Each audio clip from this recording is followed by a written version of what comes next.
Hi, I'm Marc Steiner, host of the Marc Steiner Show here on The Real News. If you're watching or listening to this now, we know you appreciate the stories we bring to you.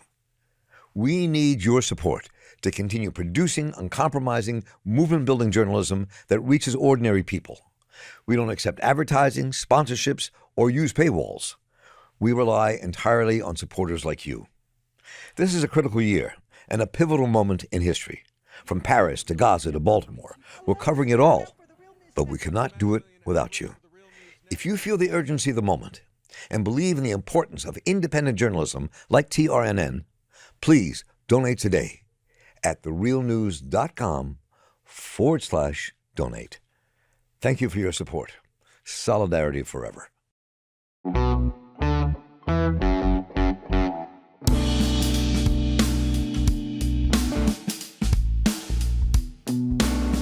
Welcome to the Marc Steiner Show here on The Real News. I'm Marc Steiner. It's great to have you all with us. 54 years ago, on August 29th, 1970, the Chicano Moratorium against the Vietnam War took place. More than 25,000 people marched, and at that time, it was the largest Chicano mass action in the history of its resistance, and one of the largest anti-war actions that took place, period. It was a mass, peaceful protest that was violently attacked by the Los Angeles police, who killed 4 people, injured hundreds of others. People took to the streets because 20% of all the troops killed in Vietnam were Latino and Chicanos, and they bore the brunt of the police brutality, working for poverty wages, and faced massive discrimination. I shouldn't say that in the past tense. It still exists. Today we broadcast the first of a 2-part series on the Chicano movement, then and now. My co-producer who came up with this idea is Bill Gallegos, who was a longtime activist who worked with the Crusade for Justice in Colorado, was a member of the Brown Berets in California, and the author of the Sunbelt Strategy and Chicano Liberation. And we're also joined by Theresa Montaño, who is professor in the Chicana and Chicano Studies program at California State University at Northridge, was a leader of the California Teachers Union, a longtime Chicano activist who was also there on August 29th at the Chicano Moratorium against the war. So welcome to you both. It's great to have you both with us. I was looking forward to this. Thank you, Mark. Great to be here.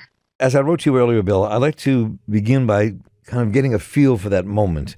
You wrote a really beautiful poem about the moratorium. Could we start off with that, just to give a poetic sense of that moment and that time?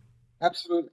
This is called La Moratoria Chicana, un incendio que nunca muere. The Chicano Moratorium, the fire that never dies. Waves crashing through the streets of a hot and smoggy barrio. Thunder, thunder, pounding along the shoreline of poverty. La playa de opresión. Raza sí, guerra no, raza sí, guerra no, raza sí, guerra no. An ancient sound, a holy sound, un grito por la paz. We will die for you no more. Our blood will no longer flow for bankers and crooks. Our flesh will never again rot for the pitiful dreams of stolen wealth. We will continue to die, but we will die in a noble way. We will die fighting you. 25,000 of us say, hell no, we won't go. But we will stay and fight you. We will sacrifice our youth, La Primavera, to fight you, to build on your ruins something beautiful, untouched by your corruption.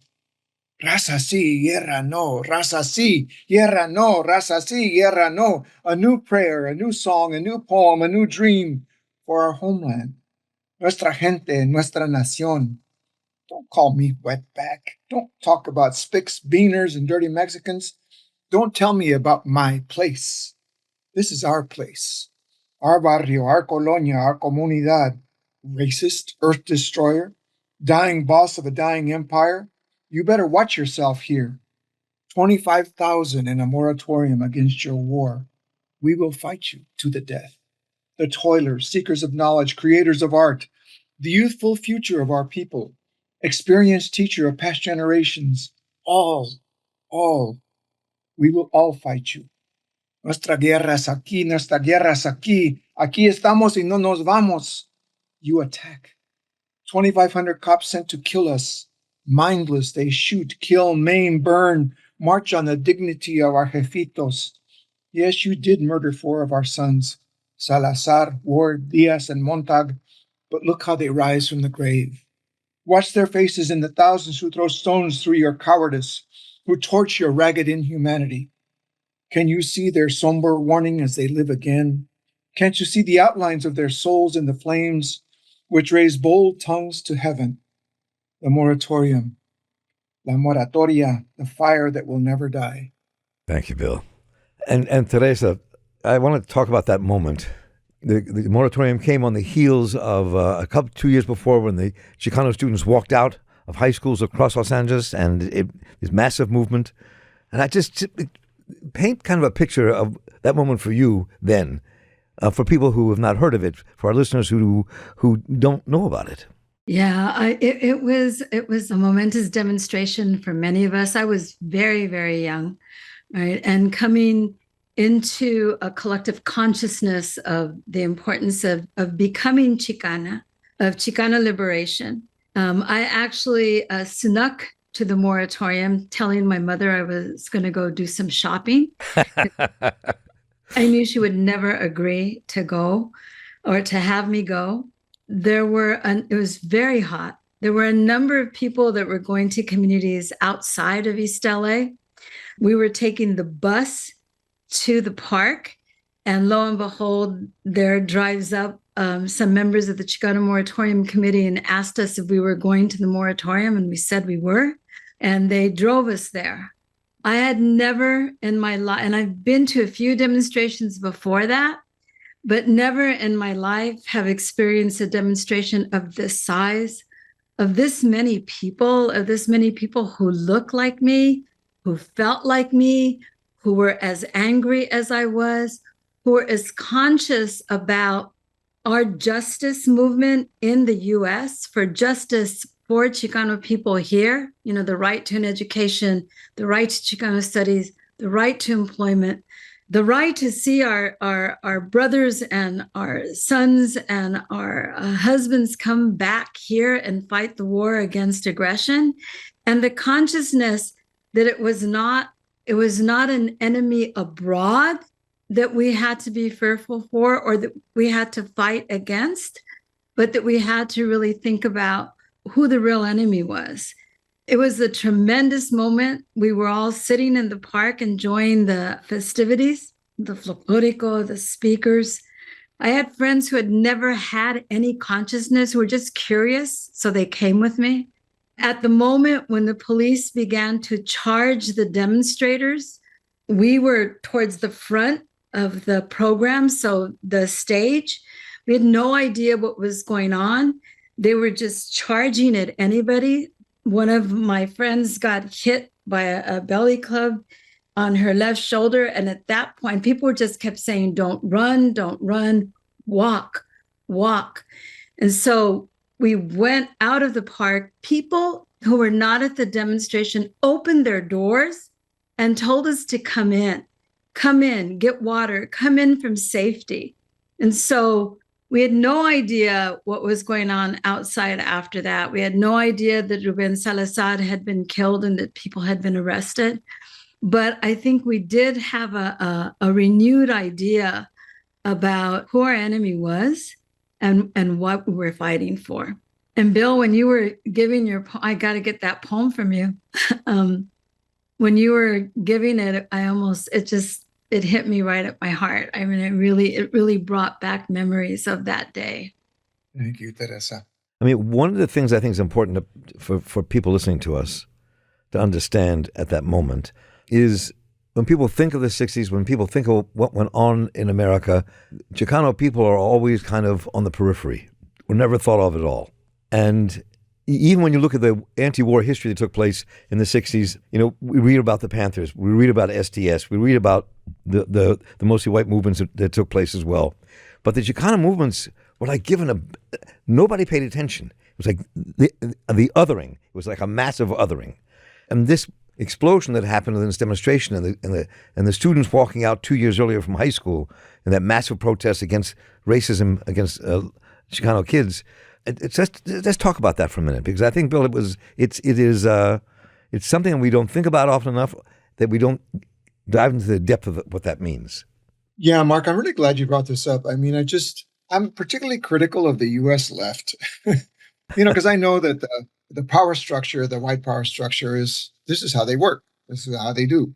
But the U.S. left is also at fault for this. There's very little very little study at all of the historical and political significance of the U.S. annexation of Mexico's northern territories, which enabled the United States to become a superpower, the superpower that it is today. And what happened to the people, the indigenous and the Mexican people who were conquered in that annexation? And what was the impact on Mexico, on the United States, and on those peoples? So I think that's why so much I appreciate Real News Network, because there is a voice for this incredible liberation movement that is over a century and a half old. And is the moratorium was significant in so many ways because there was no other ethnic community, no other oppressed community that had anything like this during the Vietnam War. There was over 20 moratoriums against the war that reflected our internationalism, connected it to our fight, as Theresa said, to our fight here at home for our national rights and our self-determination and for full equality. There was nothing like this. It's a very unique and important event in history. And the Chicano Moratorium in Los Angeles, at that time, as Theresa said, was the largest mass action we'd ever had. And it was overwhelmingly working class, but organized by revolutionaries, socialists, communists, revolutionary nationalists, Gloria Arianes and Las Adelitas de Aztlán, very militant feminist organization when people weren't even using that term. And it demonstrated that the ideas of this sector, this revolutionary sector of the Chicano liberation struggle, had resonance among the working class of our communities. Because this event was overwhelmingly working class. It brought together all sectors. There were students and academics and professionals, but overwhelmingly it was campesinos and factory workers and domestic workers. That's who was there at this. And it demonstrated that the ideas of the left, the ideas of the Crusade for Justice and the Brown Berets and the Communist Party and Los Siete de la Raza and all of that had resonance among our people. It had that strong impact among our people. And that really scared the white power structure. There's a book by Seymour Hersh about Henry Kissinger in which it's called The Price of Power. And he talks about how the Nixon White House freaked out when the moratorium happened. They freaked out because they said, we thought we had the Mexicans in line. We thought we had them under control. They all joined the military. They're all going into the military. And they said, we expect this from Black folks. We didn't expect it from the Mexicans. So it had an impact. And for a minute, it caught the attention of the world that we had a freedom struggle, that it was a long-standing freedom struggle, that it was still alive. As Theresa said, people were not out there just against the war and in solidarity with the Vietnamese people, because that was really significant, but also connecting it to the push-out rate in our high schools, our lack of political representation, restriction on our voting rights, the loss of our land, police and migrant brutality, the suppression of our language and culture. All of those issues became highlighted as part of our freedom struggle. And this was really significant. It demonstrated that our movement was not just a kind of a liberal movement for integration into the existing order, but it was a national liberation movement. That was very, very significant in my opinion. And I fault the US left largely for ignoring this question. They still frame everything in terms of black and white. And of course, Black folks have had to fight for that recognition. And that freedom struggle should be acknowledged, but so should ours. So should that of Asian Pacific Islanders and others. So I'm really glad that we're doing this, because there needs to be more of it.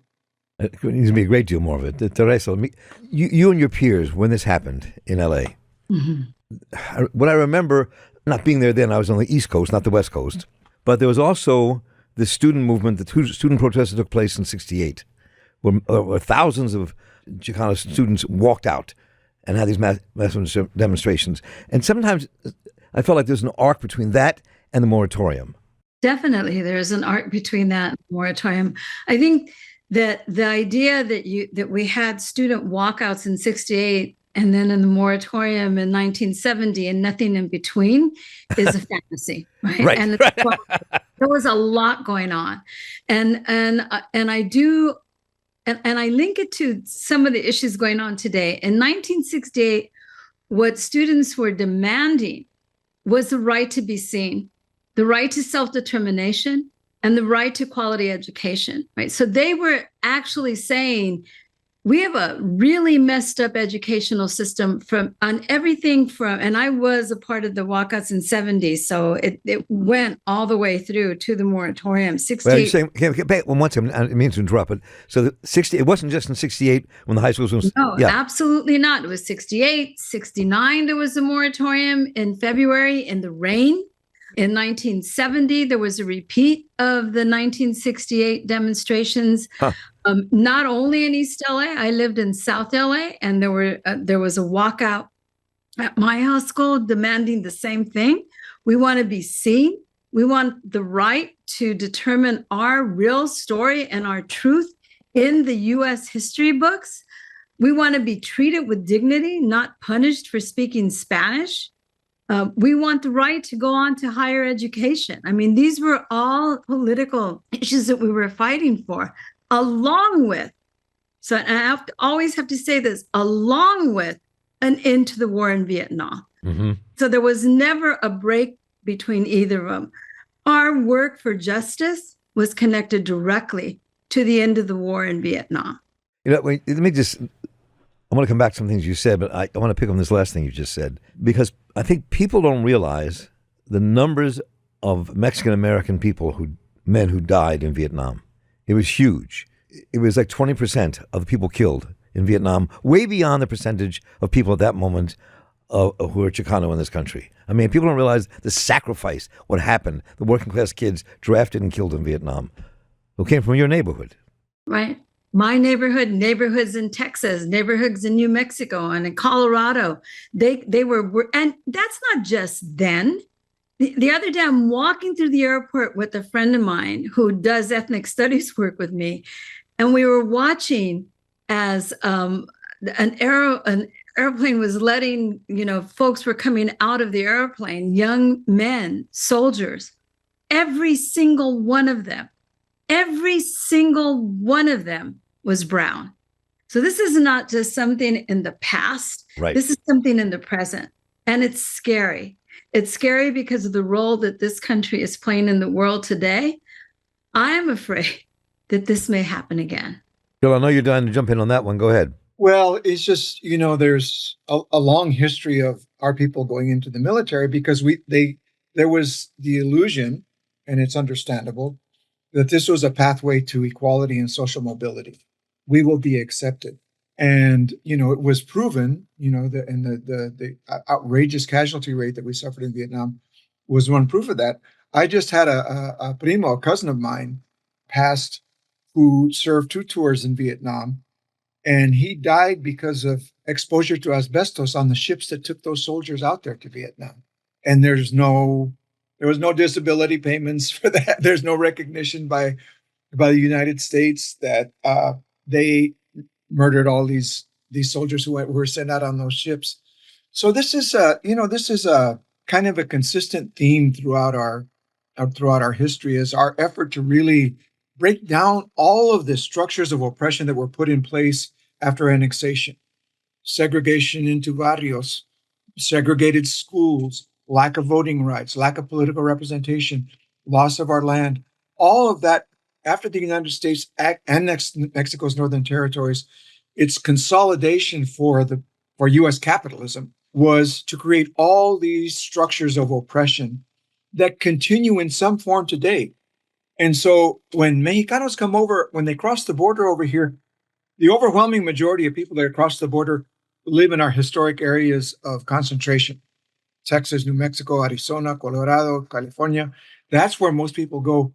And they assimilate right into the barrios, right into the same poor jobs, right into the same poor schools, right into the same problems with mass incarceration and police brutality and migrant brutality. They are assimilated into our reality, the reality that was created after annexation. And that's what gave rise to this remarkable resistance struggle that every student should learn about. It's a struggle for democracy, for equality, for all the values that we hold as human beings, the humanistic values we hold that should be applied to all people. As Theresa said, dignity and respect. those come almost like cliches, but when you're treated like children, when you're treated as disposable, I mean, Teresa and I think I shared this story with you, Mark, about our friend Ivan de los Santos, who was the children of a child of campesinos in Ventura County, just north of Los Angeles. And when those planes came over and were spraying all those herbicides and pesticides, this yellow cloud, the kids didn't know what it was. They would run outside and chase the clouds, chase the planes. Look, mommy, they were poisoning us. And they do that to this day, So this has given rise to this like remarkable resistance struggle, to the Crusades for Justice, to the Brown Berets, to the Alianza, to the United Farm Workers Union, to Mecha, to UMAS, to the Chicano Press Association. People don't know that because the media either ignored us or treated us as just in the worst, most stereotypical ways, we had to create our own media. And there were over 300 affiliates to the Chicano Press Association, over 300.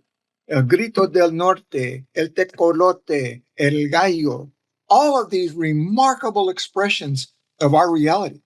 And so I think I see it as I'm in my golden years, one of the things that I really want to focus my life on is helping people to recognize and honor this remarkable resistance struggle, this remarkable freedom struggle.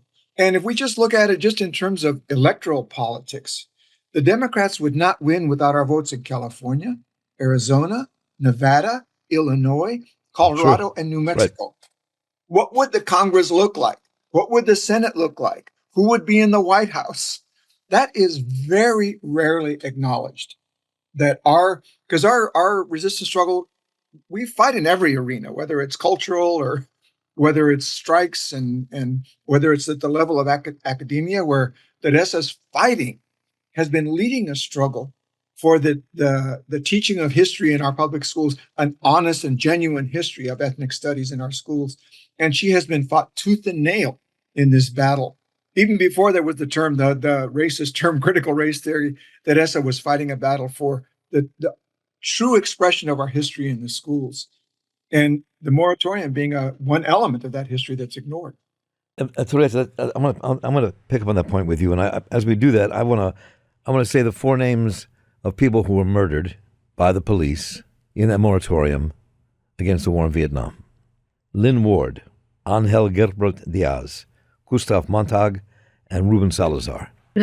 I mean, that usually when we do our curriculum, we always add an ancestry acknowledgement. So as you say that, the word that comes to mind is presente. And Bill is right.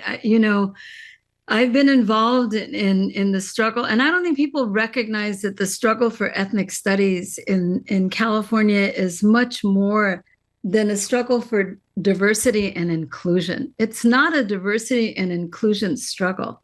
Right? It's a struggle to get the truth told. Like Bill said, to have our story, and in this particular case, it's a broad-based coalition of Black, Chicano, Palestinian, Asian American, white, Jewish, and others who are coming together to fight for the authenticity of ethnic studies as a viable and academic discipline, but also to tell our stories.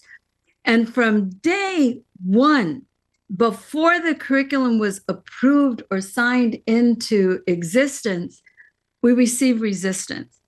And resistance on what? Not resistance on teaching food, fiesta, and folklorico, and telling the stories of heroes of, astronauts and others.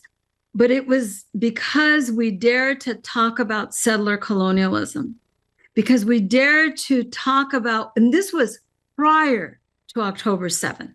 Mm-hmm. It's only gotten worse since then.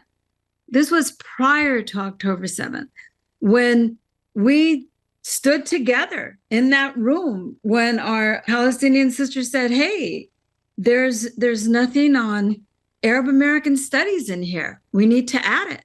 And we said, there's nothing on Central American studies. We need to add it.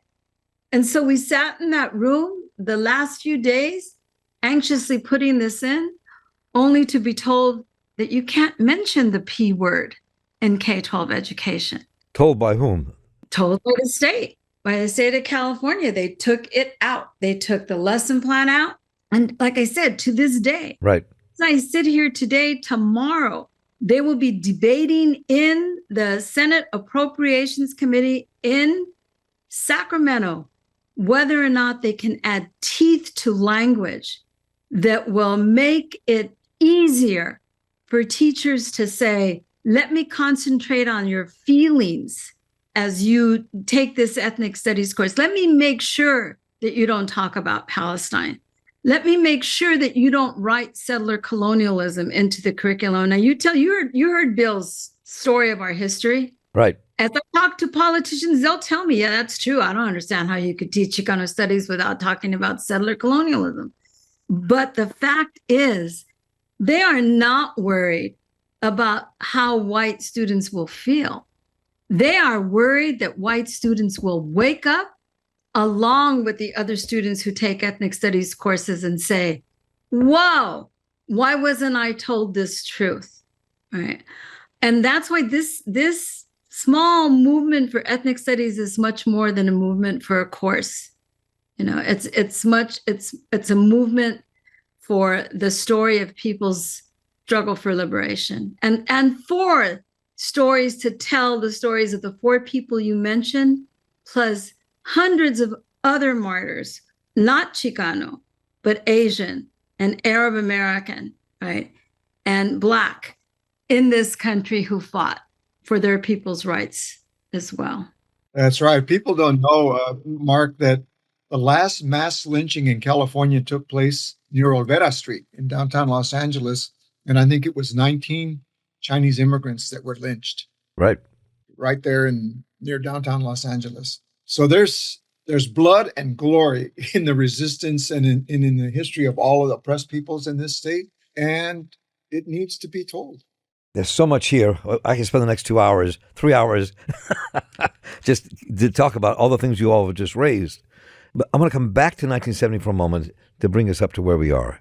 And what you both have just described has been the literal whitewashing of American history, of who we are as a people, as a nation.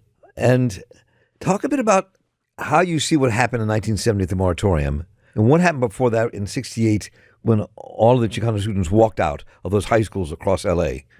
And how you think that how you think that changed the nature of the movement, the nature of the struggle, and what it led to.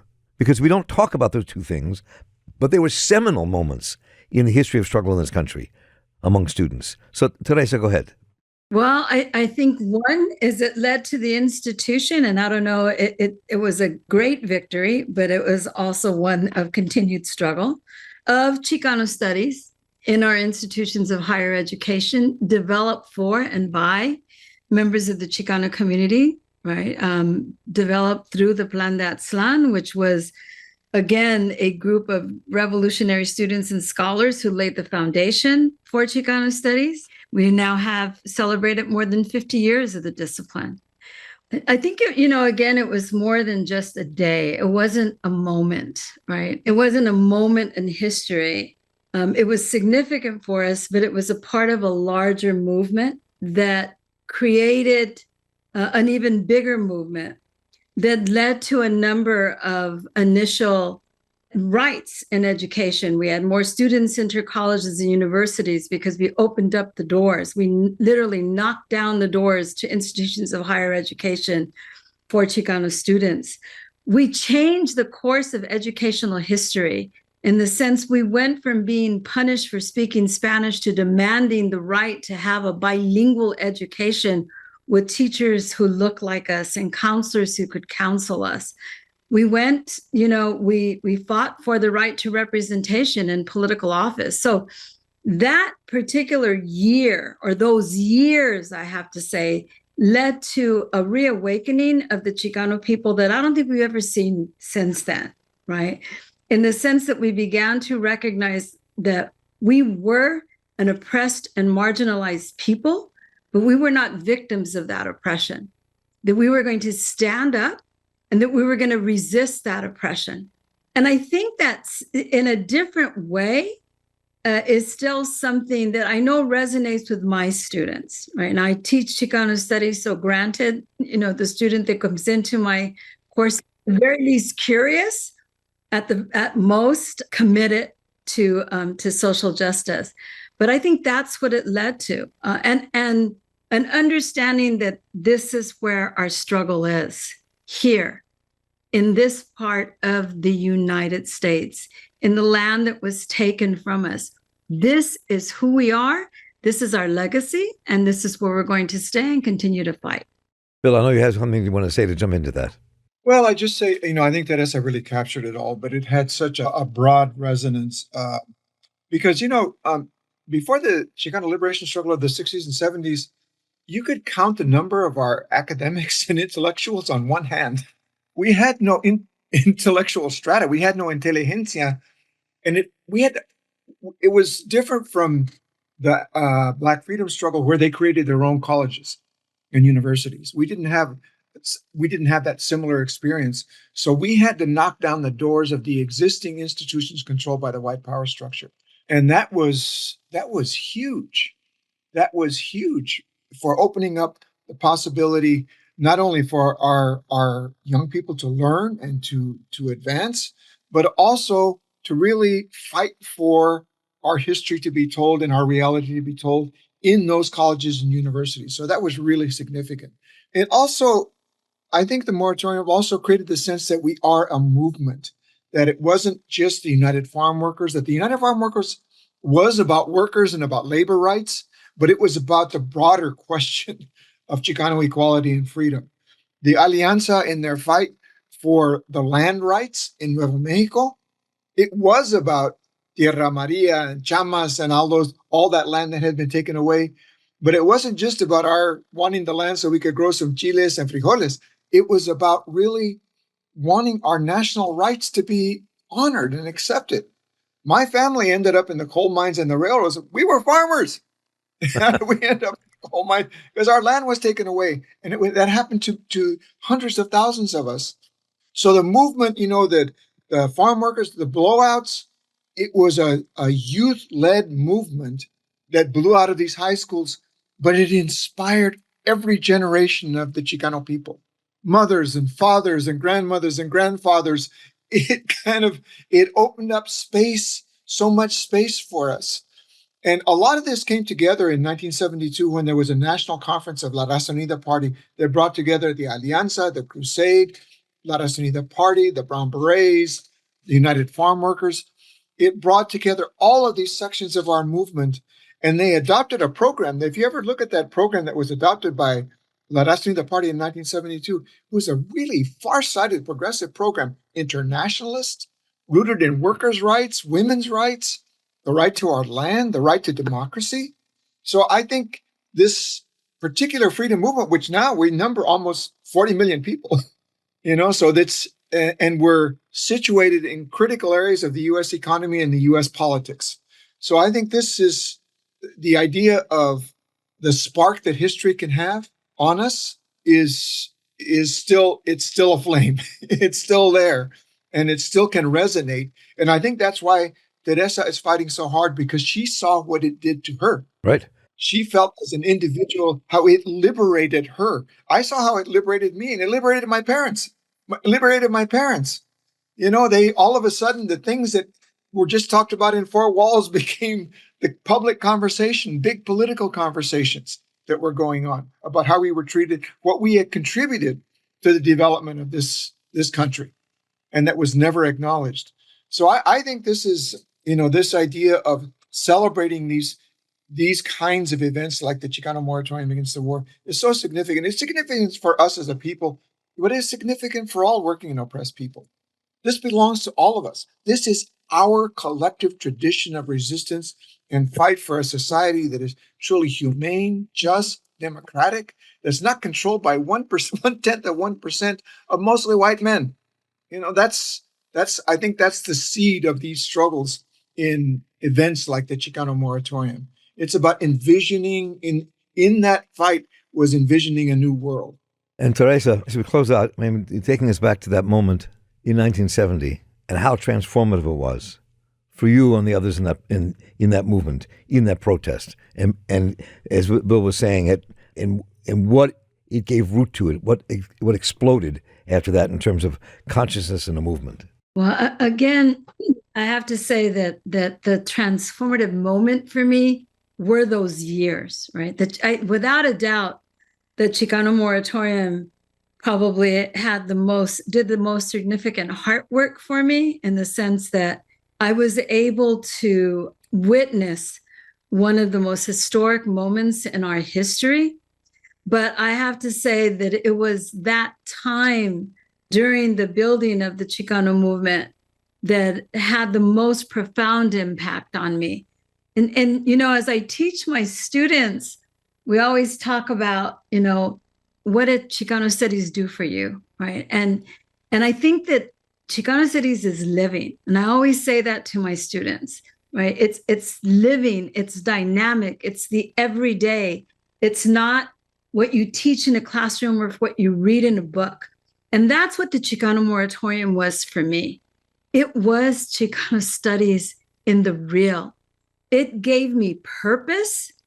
And I really have to say, gave me purpose, because from that moment, I knew what I was going to do in life. I was going to go to college, ignoring what everyone ever said about who can enter college and what college you can go to. I knew I was going to enter to teach, and to teach the story of my people in a way that they had been ignored and basically suppressed. And I knew I was going to continue to this day, where I am now, right? To continue to fight for that, for others, for future generations, for the 7 generations behind me.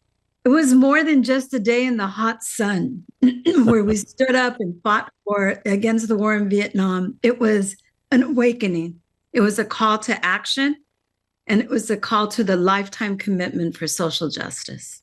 That's really powerful. And I think that one of the things that I think about as I was going back through all this stuff, and I remember that moment in 1970 when this happened. I wasn't there. I was on the East Coast, but I remember it.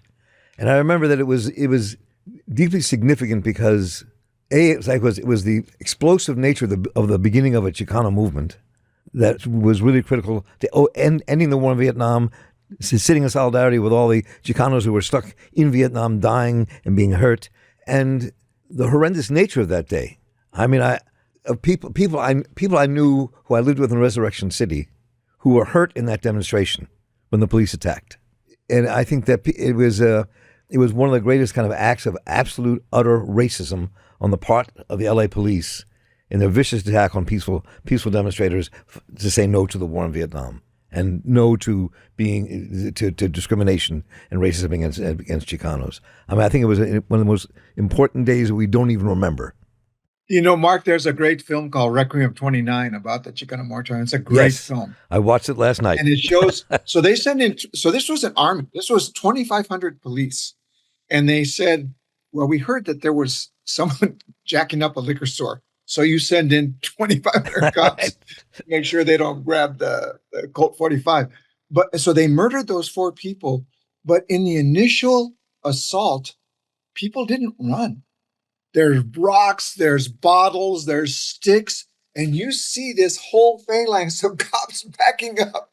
So folks, and this was everybody. This was abuelitas, this was kids, this was everybody.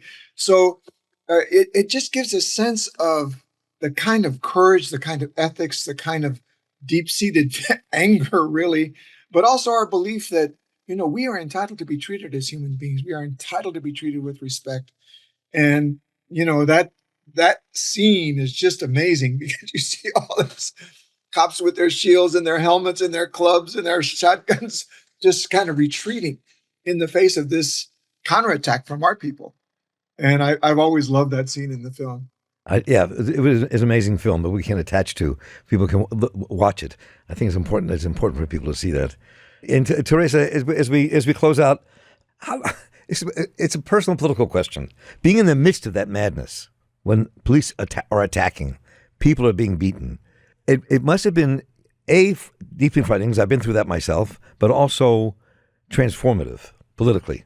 Yeah, it was. The other thing that I think helped us is that those of us who were standing in front actually saw that line, Bill, as protecting us as well, right? Because as they were advancing, it gave the rest of us time to try to get away. It was really, we were separated. I mean, there were families that were there. I was there with a couple of my friends, right? As the police moved in, everyone scattered, right? So you didn't know. And like I told you, I had friends that I saw being hit with billy clubs. I didn't know whether they made it out of that crowd okay or whether they didn't, because I lost where they went, right? We all just went in different directions, scattered everywhere. But I think the transformative part for me was the collective care that came from the community, right? I mean, like I said, people they didn't know you. They didn't know who you were. They said, come over here. This is where you'll be safe. Open the door. Here's water to put, because there's tear gas all over the place. And I knew in my head, intellectually, I understood what police brutality was like, right? I had never witnessed it in such a massive, destructive and awful way, right? So it opened my eyes to the hatefulness that comes from the state and to the care and the beauty that comes from the community. Right? I don't know how else to describe it, right? People who let us stay in their houses for hours because you had no clue when it was going to end, when it was going to subside, when it was going to be safe to go outside and not be stopped by the police, right? I don't know how I got home that night, right? I can't remember to this day. How did I get home? Someone must have given me a ride somewhere, because I know the people I went with were not the people I went home with. My mother knew where I went, so she was scared. It's making me tear up. She was scared to death about what had happened to me, or if anything had happened to me. She didn't yell at me. She didn't scold me. She was just glad that I got in. So I left home curious, awake. I was conscious already by the time I went to the moratorium. That's why I went. But I came home transformed. And to this day, it is probably the most significant, massive demonstration that I've been to in my entire life. And I've been to many. Yeah. It's what I would have to say was one of the demonstrations that made me who I am today. Powerfully said. And I'm really glad we had a chance to meet and that you joined us for this conversation, Theresa. Theresa Montaño, thank you so much for being with us today. And Bill Gallegos, thank you so much for being with us. And Bill and I will be presenting another conversation in the coming weeks. And we hope you look forward to that. And thank you both so much for being with us and for joining us here at The Real News on the Marc Steiner Show. Thank you so much. Mark. Thank you, Real News. Thanks, Theresa. Thanks, Bill.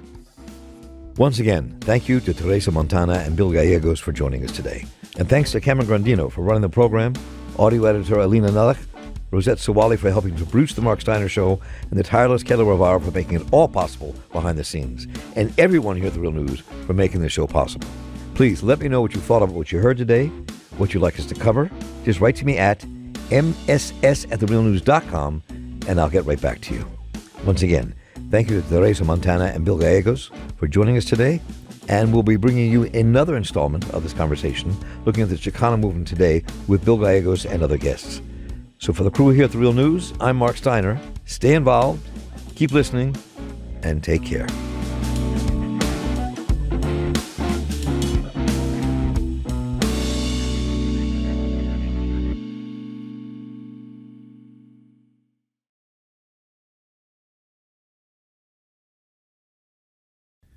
Thank you so much for watching The Real News Network, where we lift up the voices, stories, and struggles that you care about most. And we need your help to keep doing this work. So please, tap your screen now, subscribe, and donate to The Real News Network. Solidarity forever.